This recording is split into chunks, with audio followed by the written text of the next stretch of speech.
Гласот на Америка на македонски. Преку една деценија вашиот прозорец кон САД. А сега, директно од студиото во Вашингтон. Добро вечер. Го гледате Newsflash, ТВ журналот на Гласот на Америка на македонски, а со вас ова емисија ќе биде Јулија Велковска.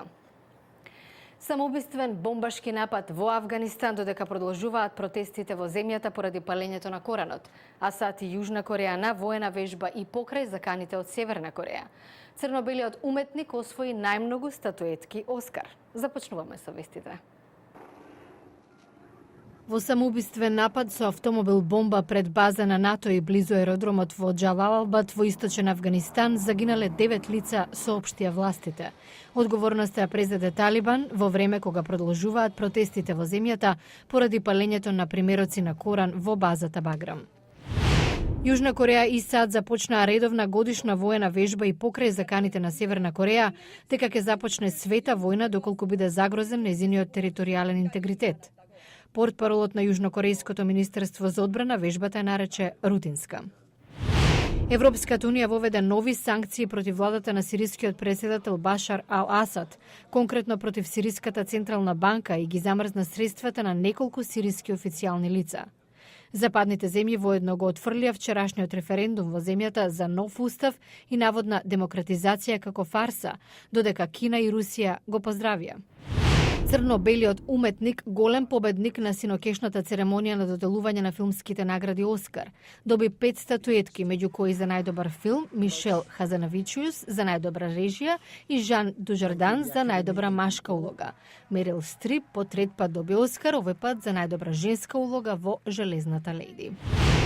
Западната конференција и оваа година подобра од источната во All-Star надпреварот на NBA синоќа во Орландо, Флорида, со тесен резултат од 152 спрема 149. Кевин Дурант постигна 36 поени и ја доби титулата највреден играч.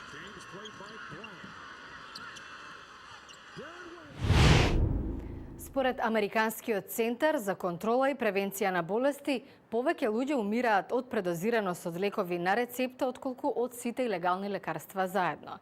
Бројот на смртни случаи од прекумерно дозирање во САД го надминува и бројот на смртни случаи од сообраќајни незгоди. Смртта на американската пејачка и глумица Витни Хјустон го сврти вниманието на проблемот со предозирање од лекови издадени на рецепта. Истрагата се уште трае, но властите веќе наведоа дека нашле мала доза на лекови во незината хотелска соба, а била забележани како пие шампањско неколку дена пред смртта. Некои од лековите го забавуваат централниот нервен систем. Алкохолот го прави истото, а комбинацијата може да биде смртоносна. Дженифер Брент е фармацевтка во болничкиот центар Медстар во Вашингтон. Мошна за честена појава, гледаме и по медиумите. Се работи за комбинација од лекови против болка и лекови против анксиозност. Милиони американци земат антидепресанти, лекови за спиење и против болка. Ова момче кој се представи само како грек, користел лекови препишани на неговите родители. Пред неколку години Центарот за контрола и превенција на болести укажа на тренд во смртните случаи од лекови, а во 2008 објави и студија. Доктор Арон Хау е нејзин коавтор. Мнозинството пациенти кои предозирале всушност немале рецепта за лекови што практично ги убиле. Не се опасни само лековите на рецепта, туку и оние без, како и лекарствата базирани на билки. Секој лек што го давате ги зголемува шансите за одредени оштетувања. Доколку пациентот посетува повеќе од еден лекар и користи повеќе од една аптека, шансите се дека не постои комплетна листа на сите лекарства што ги зема, така што е тешко да се знае нивното содејство. Препораката е: придружувајте се до еден матичен лекар, а доколку посетувате специјалист, бидете сигурни дека е во контакт со матичниот лекар за сите препишани лекови. Според една поговорка, парите се крвотокот на политиката. За престојните претседателски избори парите на големо се влеваат во кампањите, благодарение на влијанието на така наречените супер политички акциони комитети. Како функционираат? Од следниот прилог.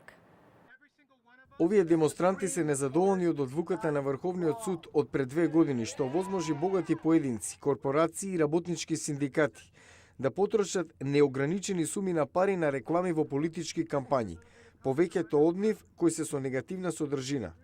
Така наречените суперполитички акциони комитети или супер пакс, согласно законот, нема директна врска со изборните штабови на кандидатите, така што може да соберат неограничени средства и да ги употребат за поддршка на еден или за напад на друг кандидат.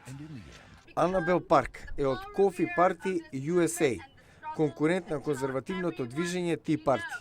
It's like a fire sale or a casino where very wealthy people are putting down money. Ова наликува на казино, каде богатите фрлаат пари и се кладат. They might as well be in a back. Стручњаците сметаат дека политичките реклами на Супер Пакс може да бидат ефикасни во менување на мислењето на гласачите. Па сепак на многумина од гласачите не им се допаѓа. Смешно е, се појавија толку многу негативни реклами, што мислам дека ќе им се врати како бумеранг, кога Обама ќе го употреби тоа што беше кажано. The negativity has been like, to me, like fingers on a chalkboard. Голема негативност за секоја критика. Џон Фортие од Центарот за надпартиска политика коментира. Well, we certainly have seen the rise of Растат парите што не се под директна контрола на изборните штабови и политичките партии, пари за кои има се помала одговорност. А во наредната емисија, што нудат финансиските планови на републиканските претенденти и како би се одразиле на националниот долг? Гледате утре во Newsflash. Долгот би се зголемил со даночните предлози на републиканските кандидати за председател, покажува независна анализа за ова во утрешната емисија. Го гледавте Newsflash на Гласот на Америка на македонски јазик, а јас сум Јулија Вилковска од студиото во Вашингтон. За најново од сат и светот посетете нашата веб страница glasnaamerika.com или се разбира, побарајте не на Facebook. Ви благодарам на вниманието, имајте пријатна вечер и гледајте не утре.